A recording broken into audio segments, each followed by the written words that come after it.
27th, 1984. This is a continuation of the interview with Thorne, Thorne Auchter, Auchter, Assistant Secretary of Labor for Occupational Safety and Health. My name is Judson McLaury, Maclaury.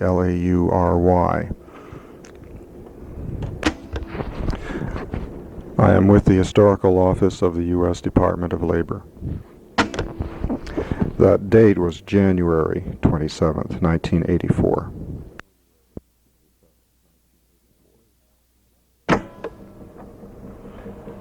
I'd like to ask some follow-up questions based on the first interview. Doug, tell Jane to be sure and hold on. When you're talking about management style, you said, I'm a delegator. Mm-hmm. What kinds of decisions and activities do you deal with yourself? And well, give some examples. The key to being a successful manager first is to delegate. Nobody can do it all, and one, and two, if you don't delegate, it's a very exclusionary process. You waste a lot of talent that you have around you. But like anything else, there I think is an appropriate methodology in delegation. The number one rule in management really is never delegate responsibility without delegating authority. So what I do is I hold people responsible for doing their jobs. I ensure that they know what their job is, that they understand their job description and the direction that the agency is going in any particular time frame, and how they fit into adding to moving the agency in that direction. And then I make policy decisions. Well, a policy decision can be anything from what our target is for inspections for the fiscal year. That can be a policy decision. Mm-hmm. A policy decision could be how we conduct those inspections, some aspect of that, how the area director settlement policy works, or how the targeting system for safety inspections mm-hmm. in manufacturing works. Certainly those are policy decisions. Mm-hmm. A policy decision could be and is what the permissible exposure level is or should be in a particular toxic substance. All of those are policy decisions, and I make those. Mm-hmm. We do not make decisions around here by committee, but we examine the situations and the questions by committee. Mm-hmm. There's a tremendous amount of discussion and involvement that goes on at every level, I believe, in the decision-making process. But when the decision is made, the decision is mine, and I bear the responsibility for that, and I'd like to think that most of the time the decisions are pretty good ones, and sometimes maybe they haven't been so good, but we believe we've got a system in place that lets us know the result of the decision pretty quickly, so we can examine it and change it if we have to. Mm-hmm. You mentioned the Secretary's role in settling some differences that arose between OSHA and OMB, mm-hmm. a couple of instances. Let me start that again. What kinds of decisions do you take to the secretarial level? Well, every a proposal in regulatory area, the proposals and the final rules go to the secretary, and I brief him, and my team briefs him and his team mm-hmm. On the regulation, on the need for it, on the regulatory impact analysis, the technical details, and so forth. He's intimately involved mm-hmm. in that. Mm-hmm. And the decision that I make on a regulatory matter is one that, of necessity, he must concur in. Mm-hmm. And if he doesn't concur, then we discuss further and go back to the drawing board, resolve whatever concerns he may have. So he's very much involved in the regulatory process. That's the only area that he is mm-hmm. regularly involved in. Because he has to sign off on the regulations. That's exactly right. Plus the fact he's got all the other agencies that report to him. So mm-hmm. He is like I am, a delegator. And I know what my job description is, and I know what I'm supposed to do, and the guidelines that I've got to operate mm-hmm. under. So he holds me responsible for the daily management of the agency and setting the policies, ensuring that we're striving toward improving the workplaces and the working conditions of America's men and women. I mean, that's the job that both he and the President charged me with doing, and that's what we've been doing here. Anytime I would have a particular problem, I would go to him on it or for it. That might be something having to do with budget or relationships with OMB and the budget process, personnel ceilings, dollars, that sort of thing. Could you be specific? Particular times when you have gone to the Secretary on matters other than signing, basically signing off on regulations, or any other meetings or issues? Judd, keep in mind that those are not mundane matters. Sure. Oh, I'm okay. So if I have gone to him a number of times outside of the normal regulatory process. I mean, I might see a particular problem coming up long before the system would have the Secretary involved, and I would go directly to him and ask his advice and counsel, support, direction, or whatever on a particular regulatory matter, because quite often the regulatory things that we do are the most emotional as far as the public at large is concerned, the most visible. Cotton dust, ethylene dibromide, cancer policy, lead, those sorts of issues, hazard communication certainly. So it's hard to separate. When I talk in terms of the regulatory area, I'm thinking much broader than a particular subject. The first time I went to him on a subject, I'd been here, I guess probably 4 weeks or 3 or 4 weeks, 6 weeks, whatever it was, and that was cotton dust. But it was not as part of the regulatory function. It was the judiciary, the judicial situation that the cotton dust standard was in before the Supreme Court.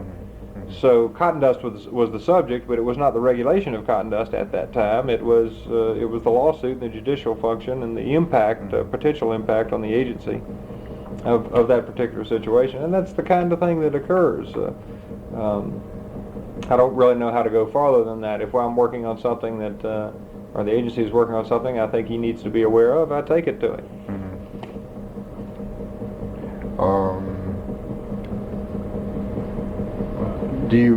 Does he more or less, you say he's a delegator too. Sure. So he's pretty much, would it be accurate to say that he has pretty much delegated to you all major decisions affecting OSHA? Of course, absolutely. Yeah. But always, I'm always aware that he's there, and that if I make the wrong decision, he's going to let me know about it, which is appropriate. And if I need advice, counsel, support, whatever, a more clearer definition of direction or whatever, that's available, and it's something that is that's supposed to be instituted on my part, not on his part. I'm the one who's aware of the daily operations of the agency. He's aware of the daily operations of the Labor Department. A much different picture, really. Right. Okay. I wonder, before you came to OSHA, had you spoken out? I know you'd been involved with OSHA-related matters. Had you taken any positions, public positions on OSHA? Speaking before groups. I'm trying to kind of pin down where what your attitudes were and your philosophy was coming in. Well, I don't remember the year at this point. OSHA had an effective date of 1971, I think in the spring of 71, I believe. April 28th, 1971. Okay, and it was either in summer of 71 or 72, I don't remember which year, frankly, that I was appointed to a task force by the Lieutenant Governor of Florida, who at that time served as both Lieutenant Governor and Secretary of Commerce in Florida, to take a look at the impact of the Occupational Safety and Health Act on the state of Florida, and also to give recommendations as to whether or not Florida should be a state plan state. And within about 6 months after I was appointed to that, could have been even less time, I don't really recall, I became the chairman of that group. I was appointed to a management group. There was also a labor group.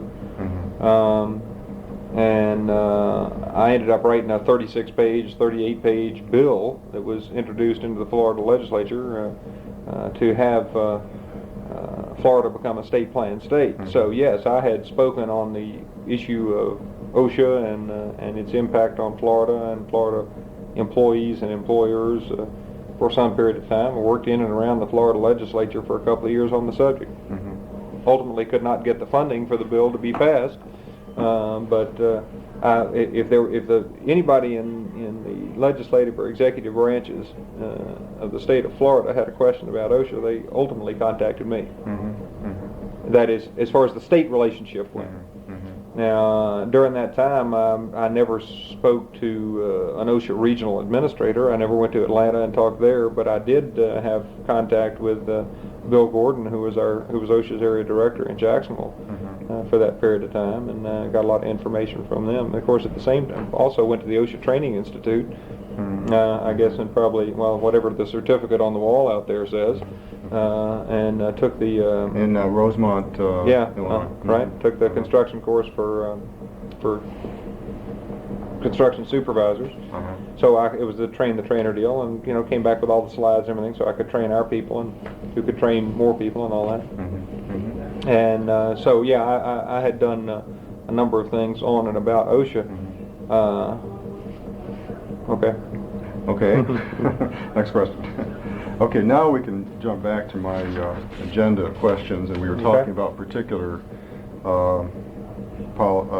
issues. I'd like to move on to the voluntary protection plans. This seems to have been intended as a kind of a pillar of OSHA policy. You can correct me if I'm wrong. That's just the way it looks to me.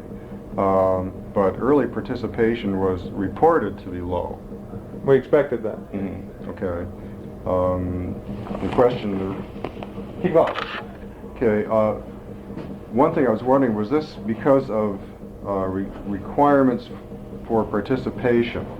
There seemed to have been some fairly stringent requirements. I'm looking for a copy of the act, but I'll just say that go ahead, ask your question. Well, my question was this because of stringent requirements for participation, and has participation picked up? Has participation picked up? I think that it has. Was it because of stringent requirements? It could have been. I don't really know the answer to that. You'd have to ask some other companies, but I will tell you our view of it.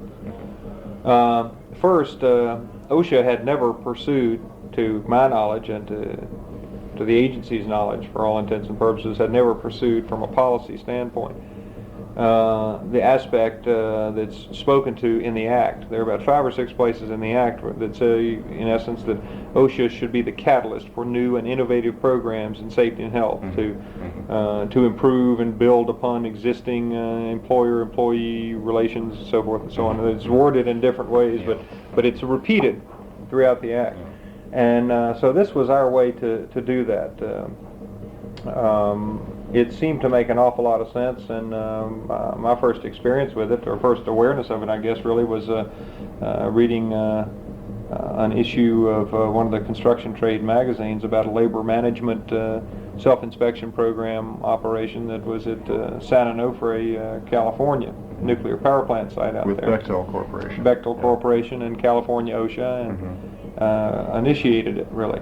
Now, that is and the California Building Trades tripartite agreement, and it seemed to make an awful lot of sense. So we went out there and looked at it, and then asked for comments on it and so forth, and came up with what we do call our voluntary protection programs. Well, let's face it, one of the biggest jobs that I've had here at OSHA was changing our image, was turning our image around. Our image was one of certainly of nitpicking, of one that was more concerned about paper than being concerned with the results, real reductions of injuries and illnesses in the workplace, sort of a bureaucratic nightmare staffed by people who really didn't know what they were doing and so forth. Well, that was our image, and I think our image has been the biggest thing that we've had to overcome in areas that are new and innovative, that the agency has never pursued actively before. Can I interrupt your flow at this point? Did you feel that way before you came to OSHA? Was that your impression of it, or did you? I had never had a problem with OSHA. Frankly, my own experience with OSHA was I didn't understand. I could not relate to many of the news articles and editorials and so forth I'd seen around the country from time to time about this agency that was supposed to be the most hated in the government. Because we had a solid area director down there, and a guy who was pretty pragmatic about dealing with workplace problems, and who I had used as a resource ever since OSHA started. The first time I met him when he first came down there in '71, I went over to his office and sat down and talked with him for some period of time. Picked up all the literature I could, and spent a lot of time with him early on during the first few years. Would you So I had not had that particular experience, but I also knew nothing about the agency as an organization. I didn't know I didn't know where the office was. I didn't know the organizational chart. I didn't know the size of the staff, the budget, any of those things. Would you care to name the gentleman for the sake of posterity who? Bill Gordon, Okay. who was our area director there, and who subsequently became, under me, became regional administrator in Atlanta. But so on the voluntary protection programs, I think image has been a big problem. One, two, we elected to go slowly as an agency. It is a new policy, or was a new policy, something we wanted to walk into carefully. And there is a substantial amount of paperwork involved. That's true. We're certainly going to document our case and be sure that we're not charging off in the wrong direction or having something going on out there in the workplace that is improper. Also, for the first year, I guess, 8 months to a year that we were doing this, we did the program out of the national office. We did it as a pilot project. Even after announcing it as a nationwide program, we still were running it through our national policy operation here in Washington. And it's really only been about 6 months or so ago that I delegated that out of the national office to the regions for active implementation out there and active pursuit by the regional and area offices.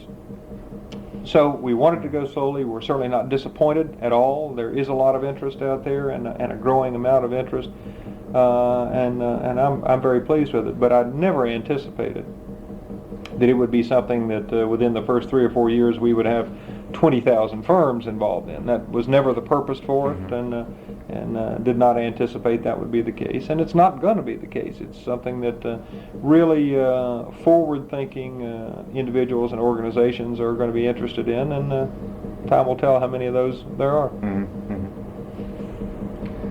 New directions. This was a Carter program that you have endorsed and continued, and you might be interested to learn that you actually, it was Eula Bingham in her exit interview said that was the single program that she was proudest of. But there have been some changes in it, have there not? You bet. Okay. Could you outline some of those? Well, let me say first that I don't try to think of what I see in the agency as a Carter program or a Ford program or a Nixon program. OSHA goes on, and we are part of the federal government, and we are here to serve the taxpayers. And hopefully all of us who sit in the assistant secretary's chair, whether it be me or Eula or whoever, bring something positive to the agency, and we learn from our experiences, and hopefully we leave something positive behind us when we leave. Maybe not overwhelmingly positive, but certainly something positive, and I hope we all contribute to that. The agency is a growing and learning thing, and really is an experiment. Nobody has all the answers in occupational safety and health, and we got a ways to go yet. But on the grants program, I endorsed very simply because it is not a permanent grant operation. It is not designed to continue to give money to one organization or group of individuals. Yeah. It's designed to supply seed money for organizations so that after a 5-year period they can be independent of federal funding and yet continue as an organization involved in occupational safety and or health. And for that reason, I think it makes a lot of sense.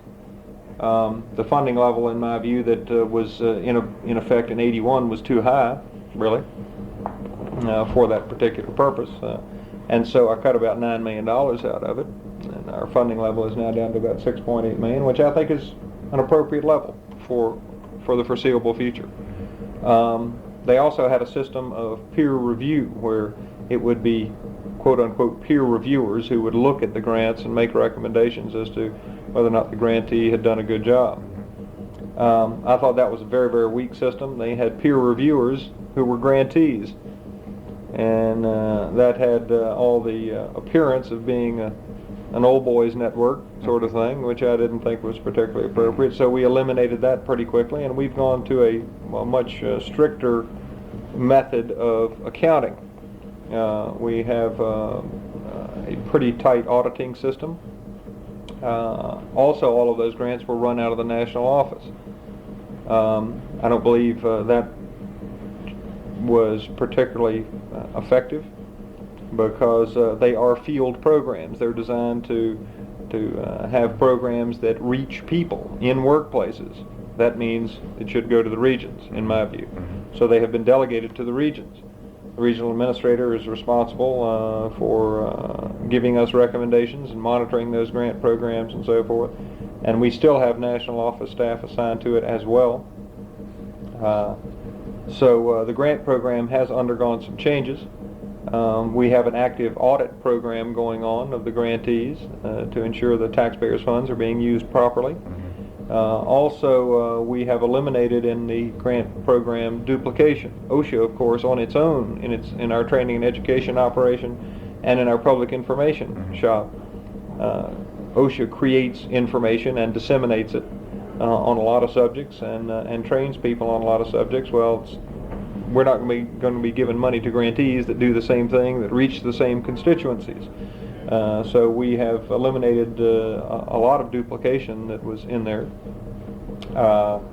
And we've eliminated not only duplication between the grantee and OSHA, but among the grantees themselves. And it's part of our concept of overall program mix, that if we're going to spend a taxpayer's dollar on occupational safety and or health, we're going to spend it in one part of our program. We're not going to duplicate it somewhere else. That way we ensure that the taxpayers' dollars go farther and reach more people. And that, after all, really is what this program is all about, is getting knowledge out into the workplace so that labor and management can act on that knowledge. That's what the program is really designed to do if you take a look at our act. So yeah, there have been changes. I support the program. I think it's a good one. Is it perfect? I don't know of anything in this world that's perfect. But I think the audits that we do and the Inspector General does on our behalf will point to the fact, and do point to the fact, that the program is worthwhile. It had been criticized by some as favoring worker groups too much, and some critics felt that it was trying to encourage workers to assert their rights without emphasizing management groups. I think there was an unbalance. I'm a very strong believer that government has to be absolutely impartial, has to be balanced when dealing with various groups. We don't need to be impartial in pursuing our goal. Now, the agency's goal is reduction of injuries and illnesses. That's our reason for existence. So, that's the direction we go in all the time. But the methodology, we've got to be impartial. Hell, we're the government. Everybody funds us. Everybody has a stake in what we do. So we have to deal fairly and equitably, openly with labor and with management and other government agencies, and we have to deal above board and show everybody that what we're concerned about is occupational safety and health. We're not concerned about collective bargaining. We're not concerned about taxes. We're not concerned about anything else really. We're funded by Congress, and that means the taxpayers, and we've got some guidelines, and off we go. The public interest is the You bet. overriding. And the public covers that's a big definition out there when you start talking about the public.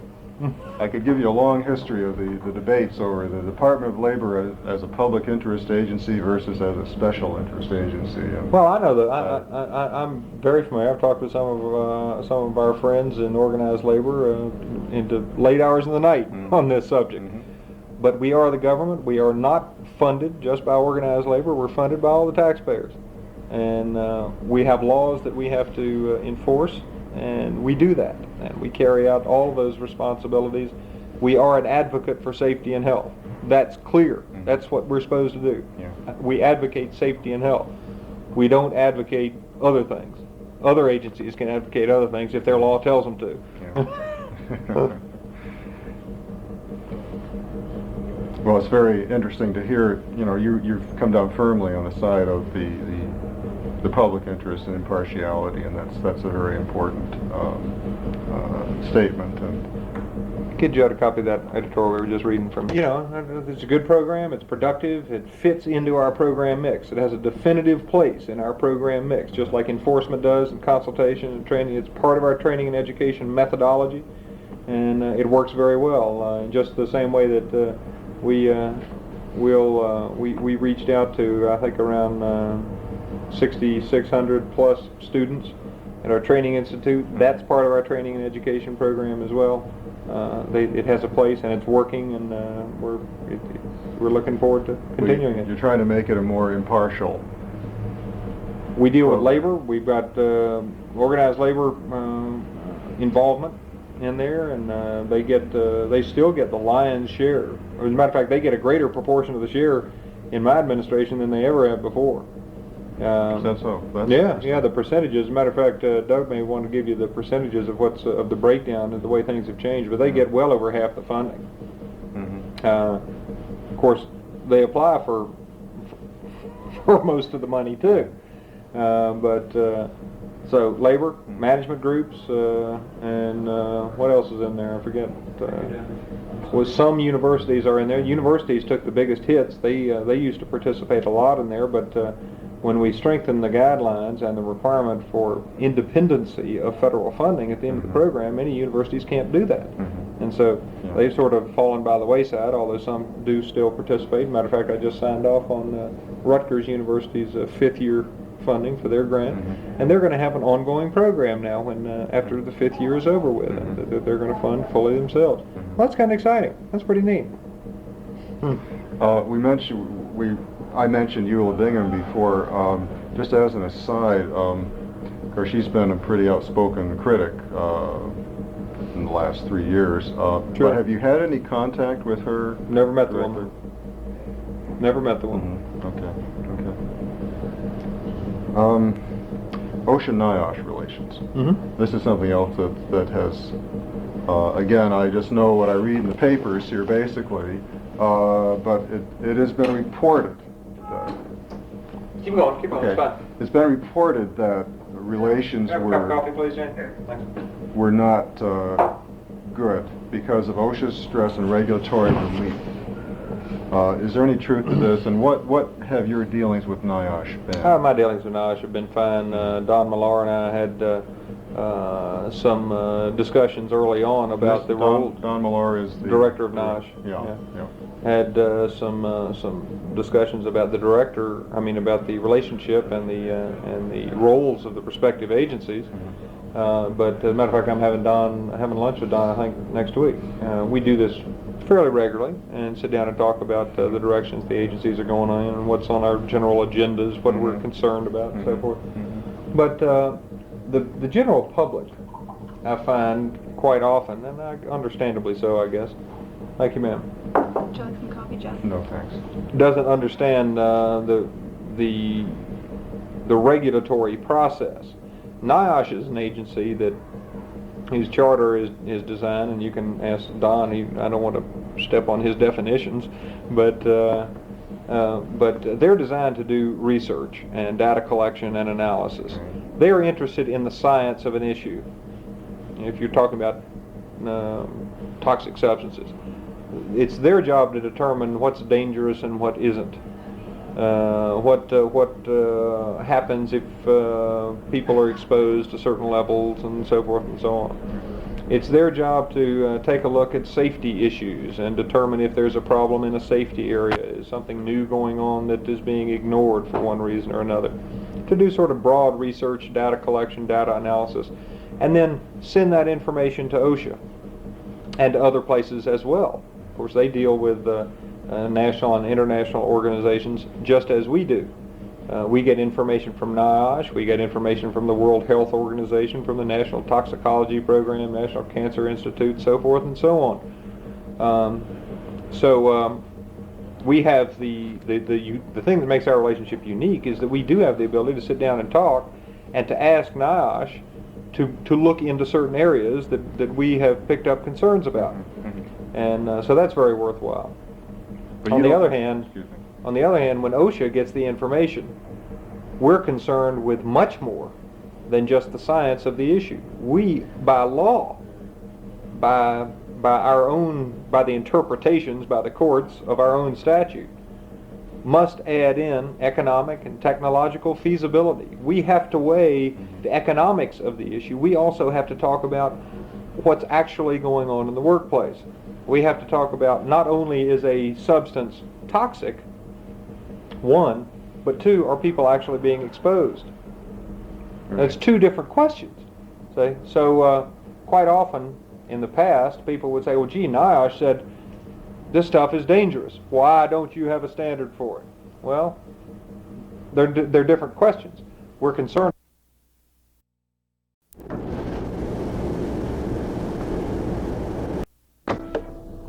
And during the change of administrations, as occurs in every change of administration, there's some confusion about that question until the new heads of the respective agencies learn a little bit more of the details of the responsibilities and the functions of their particular agencies. So the folks who'd been around Washington for some period of time would say, what's your relationship with NIOSH? Well, hell, I've been here 3 days. I don't have a relationship with NIOSH. Give me time and we'll get back to you. So as soon as those lines of communication were reopened with sort of the new players, if you will, myself and Don, things have been fine. Okay. I'd like to turn to the subject of labor and its relations with OSHA, and I might comment. I think that occupational safety and health issues have a kind of an emotional edge that I think is almost unique in the government.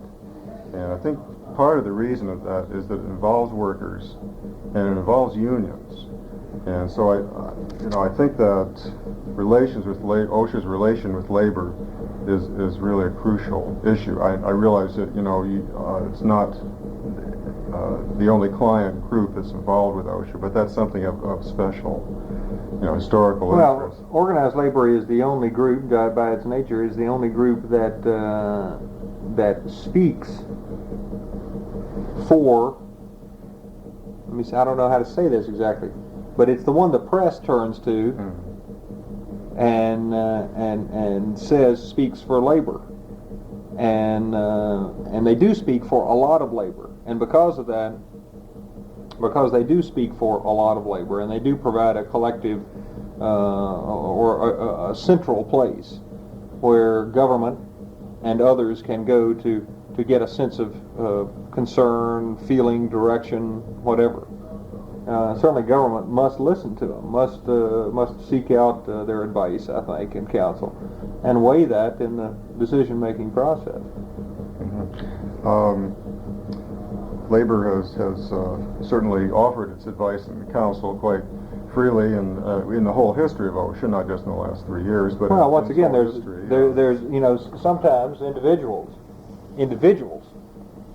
go beyond the advisory situation, and therein is the question, as you'll see from that editorial we gave you there.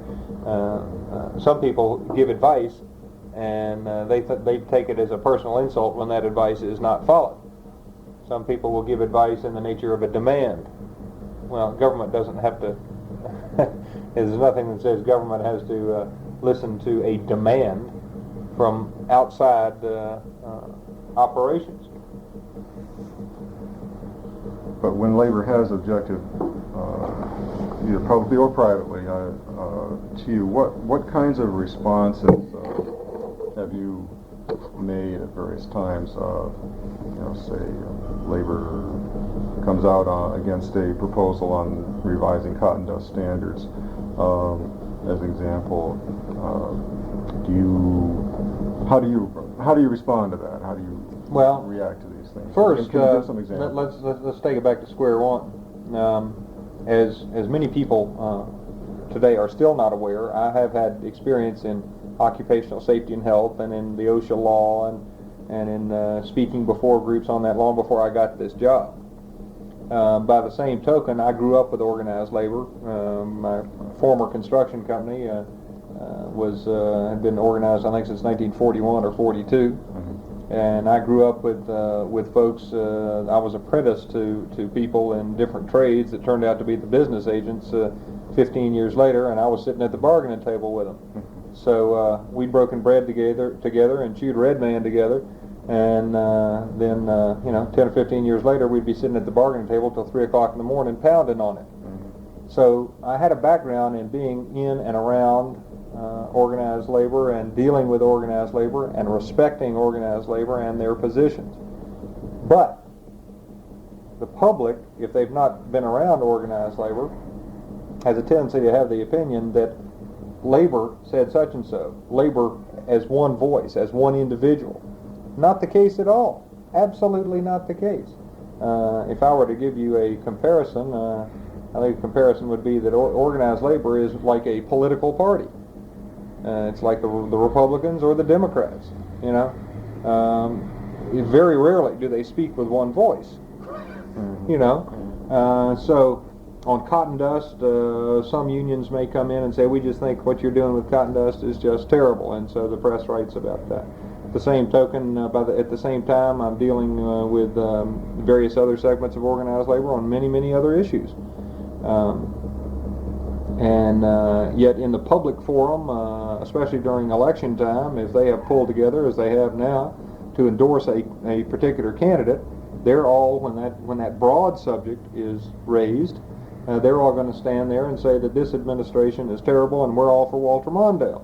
In a broad sense, at the same time, they're coming to me and saying, gee, Thorne, we think what you did on this particular subject is just terrific, and we've been working on this for 8 years, and you're the only guy that's ever done anything about it. Thanks.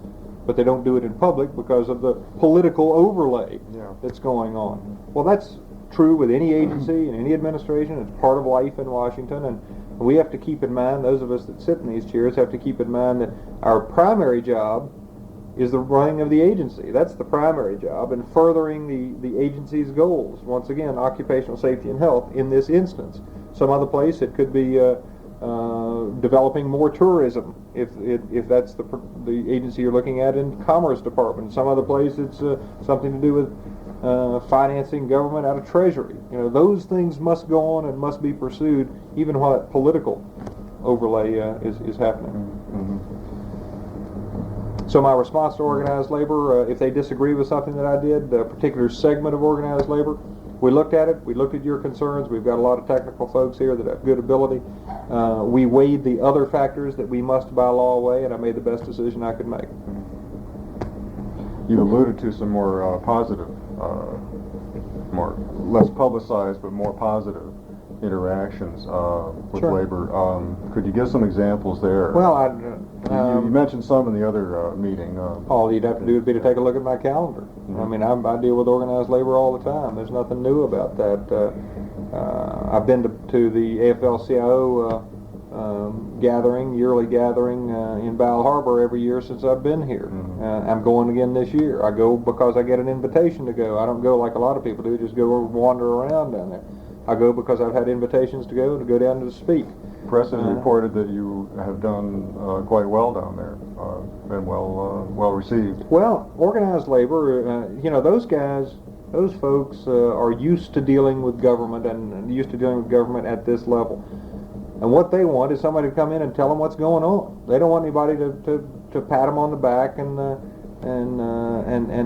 mealy mouth with them and try and walk a line or that kind of stuff. And I tell it like it is. I tell it like I see it. I go down there and chat with them, and whatever they want to know, I'll give them the best answer I can. And if I don't know the answer, I'll get them the answer from the agency and send it over to them. So our lines of communication, I think, are open. Certainly we disagree individually and collectively on certain subjects. That's okay. That's not unhealthy. What you have a special assistant for labor, Joe Scudero. Right. Scooter Scudero, old former NFL football player, I understand. What special tasks does he have? What role does he have? Well, Joe's job, and of course keep in mind, Joe is a political appointee of mine. He's a Right. Schedule C appointment. Right. But I've got a career labor liaison job in each region. And their jobs are to stay in touch with organized labor, to communicate both to and from organized labor. Once again, going back to the basic premise, there are a lot of folks here in Washington that represent people. Some of them are on Capitol Hill, but a lot of them are in the union operations here too. I mean, there's still, however many there are, folks in organized labor. And so if we can make a contact, if the agency can make a contact with a business agent or a business manager or so forth that represents 300 or 400 folks, that's good for all concerned. And so that's their job description.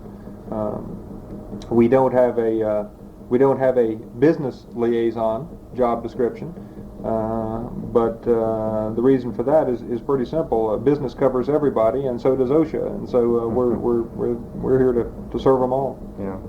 So Joe's role is mainly to coordinate with the regional. Does he have direct dealings with? He deals with AFL-CIO? he deals with the labor liaisons in the regions, and he deals directly with the AFL-CIO, both here in Washington and their organizations and so forth, and organizations, of course, outside the AFL-CIO. AFL doesn't represent all of organized labor. Sure.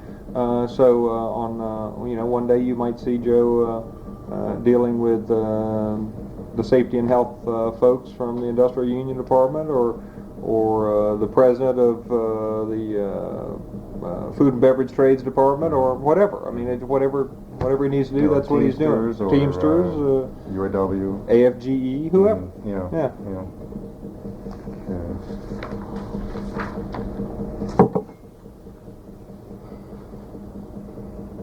I'd like to kind of back up now and take a little bit of an overview of the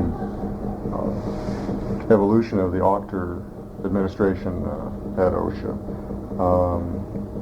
The OSHA has been committed to providing regulatory relief to employers and safe and healthy working conditions to workers. Now there have been pressures on OSHA to go farther in both directions, from organized labor, that great block we were talking about, Sure. or from OMB, which is focused on providing maximum regulatory relief. I don't want to put words in your mouth, but how would you characterize the course that OSHA has followed between those pressures, if you buy that model of? First, I believe that anybody that sits in this chair has to be strong, because you do have pressures. And once again, I don't think that's unique to this agency.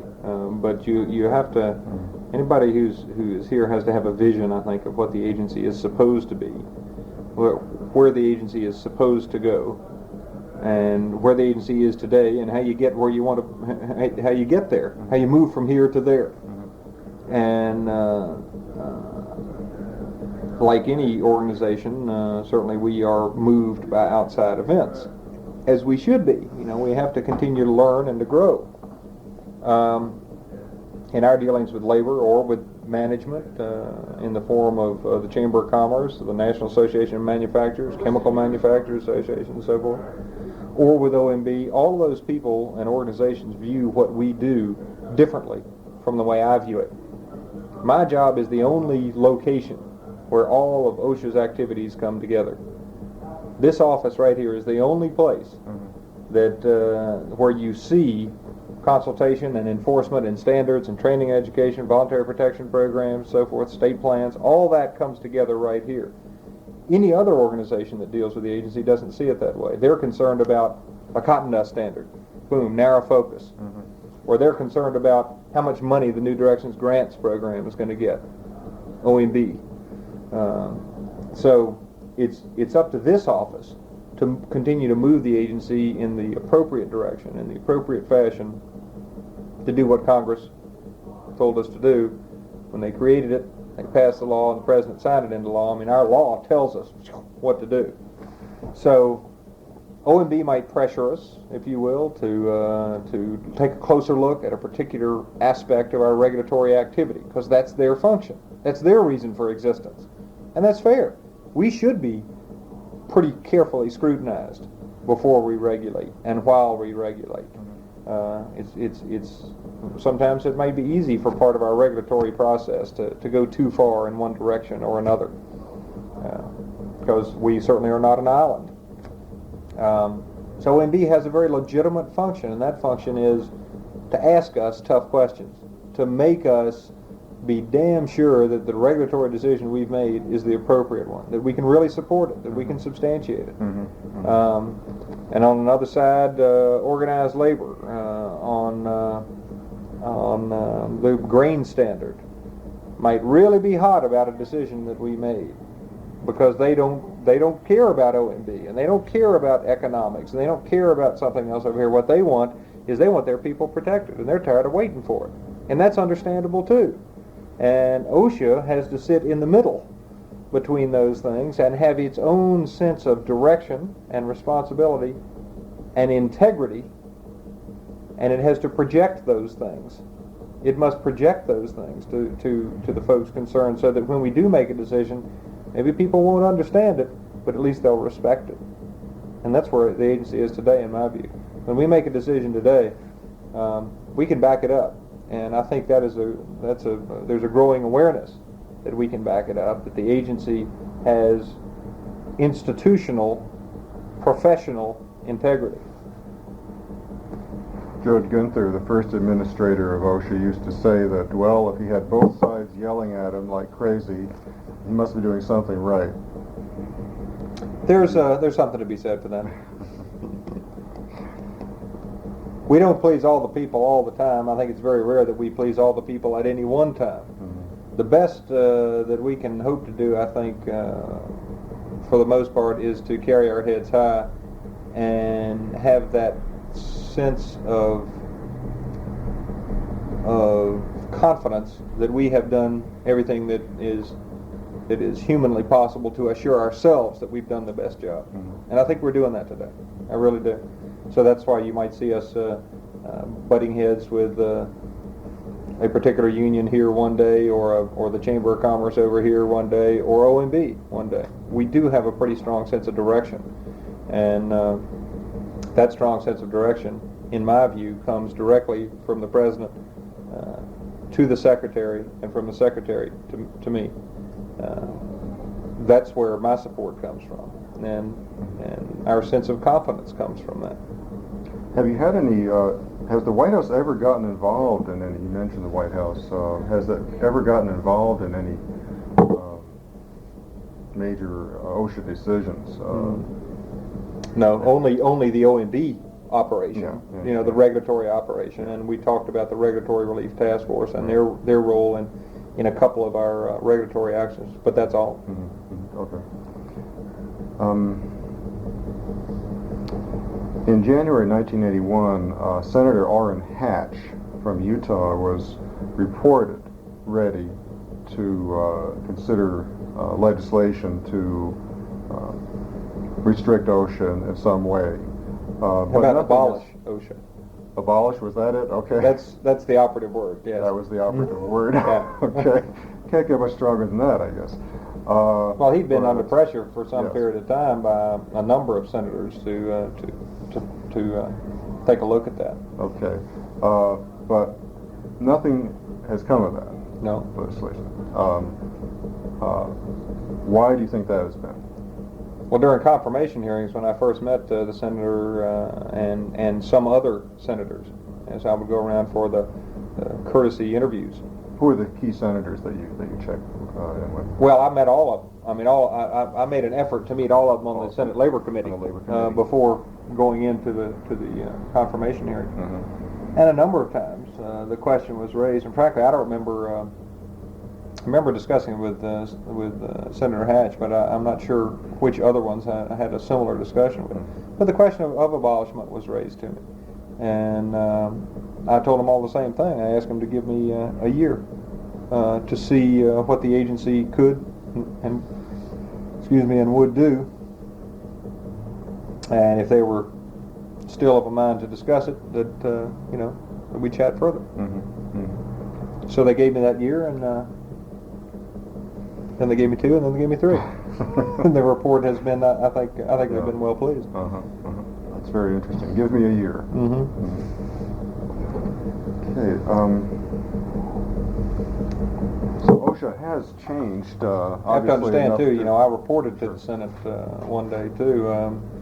Senator Hawkins chaired an OSHA subcommittee, and we had a lengthy hearing, I guess, within a year or so after I'd been in office, where I reported, and that was the time really when I reported to the Senate as to what OSHA, where OSHA was when I found it, and what we had been doing in the period since I'd been here, and the direction the agency was going in, and so forth. And that would have been about in January or February of '82. I really don't, you know, I don't remember the timing, but certainly we have that. You can take a look at the transcript if you want. Yeah, I would like to.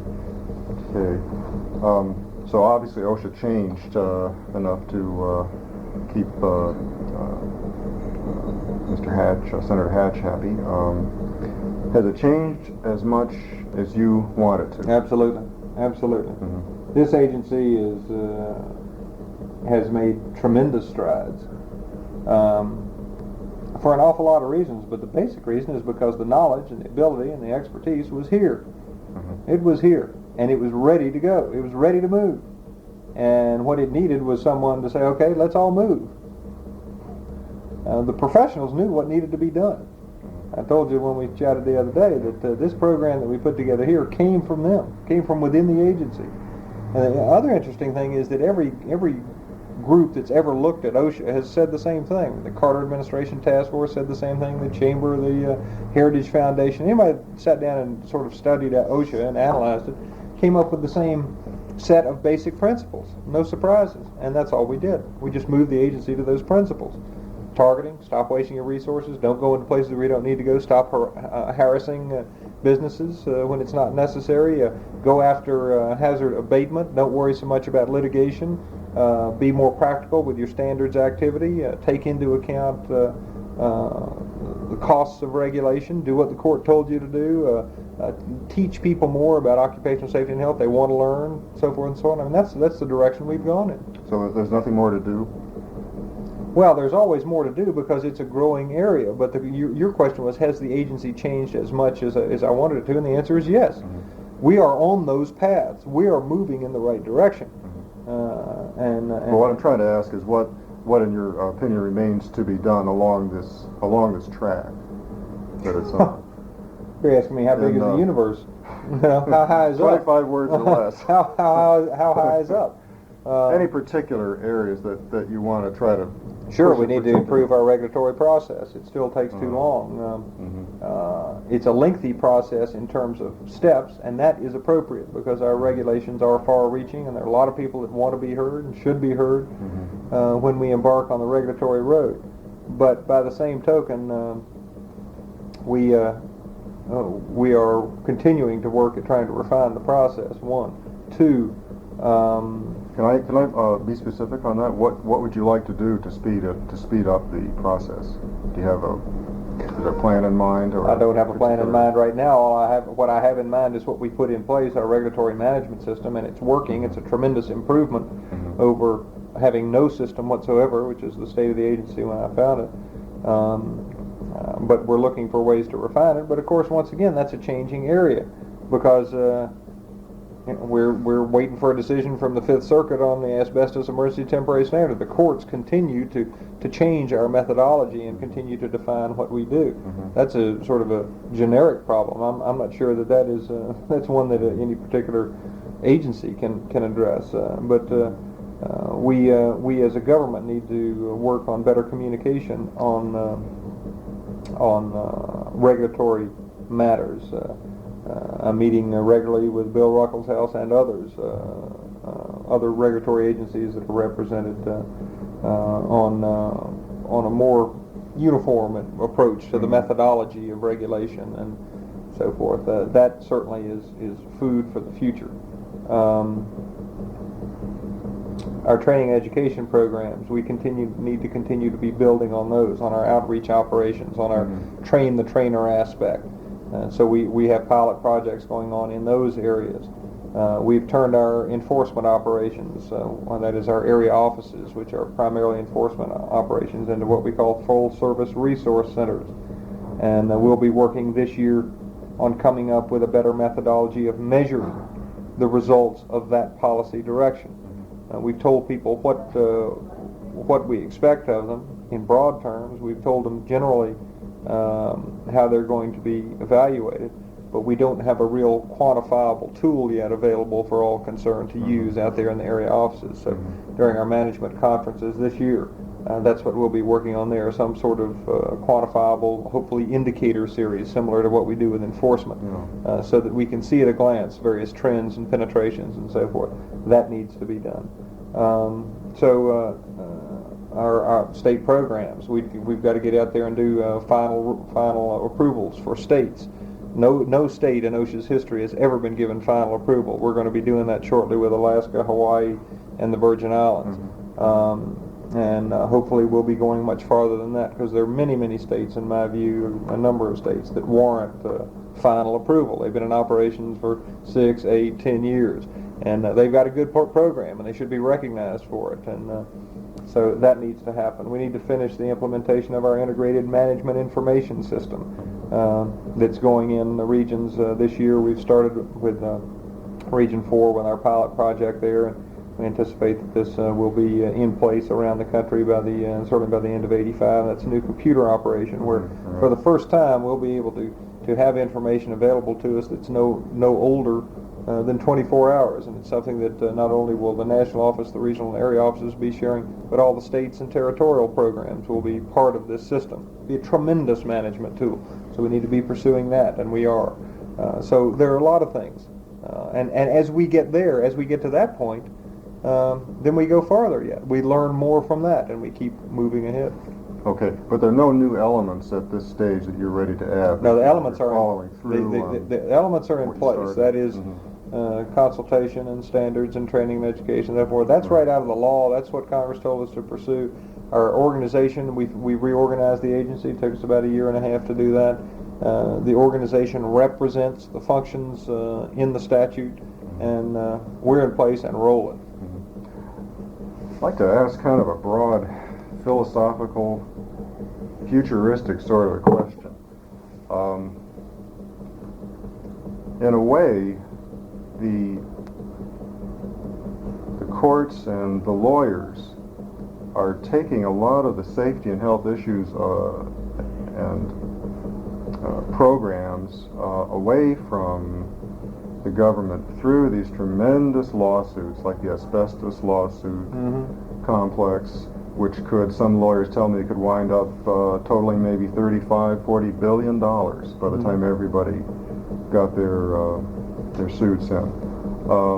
Other lawsuits are pending on various substances, and some analysts feel that this is what is forcing employers to really go after these toxic substances. I don't know if that's the whole, an accurate interpretation, but I suspect it has something to do with the situation. Of course how it does does. OSHA, looking at now and to the future, how does government regulation fit into this picture? Government has to be pragmatic about what it is doing and what it is capable of doing. A government regulation certainly is not the be-all to end-all. It is not an end in itself. In OSHA's case, our regulations don't. Just simply because we put something on a piece of paper, that doesn't mean a damn thing. The key is what happens in the workplace. How does it translate into action in the workplace? So, I guess I could best answer or respond to your concern or issue with an example: hazard communication. We require that the chemical manufacturers or importers of chemical products evaluate those products. And if there's something in there that can hurt somebody, they got to tell them about it. They got to tell them about the effect of it on the label. Put a silhouette of a guy with a cup to his lips on the label and put a red X through it. Obviously it means don't drink it. And then you got to tell them about the technical aspects of it with a material safety data sheet that would go along through the marketplace with the container, and ultimately be kept at the work site by the purchasing agent or the foreman or whatever it is in a file drawer that would be available for all concerned, for employees, employers, whoever.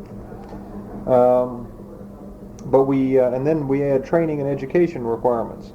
that all manufacturers, that's about 300,000 firms, about 16 million or so employees as I recall, all manufacturers have to train and educate their employees about these toxic substances, so that just as they would train them to run the lathe, they've got to train them in the proper use of whatever material they may be putting on that machine. So that is wear gloves because this stuff is caustic or whatever. That's the practical aspect of what we've done. We have not applied it. We have not extended the training and education requirements or the material safety data sheet requirements to non-manufacturing. Okay, so the construction industry, for instance, doesn't have to do that, or some other industry, agriculture, I guess, doesn't have to do those things.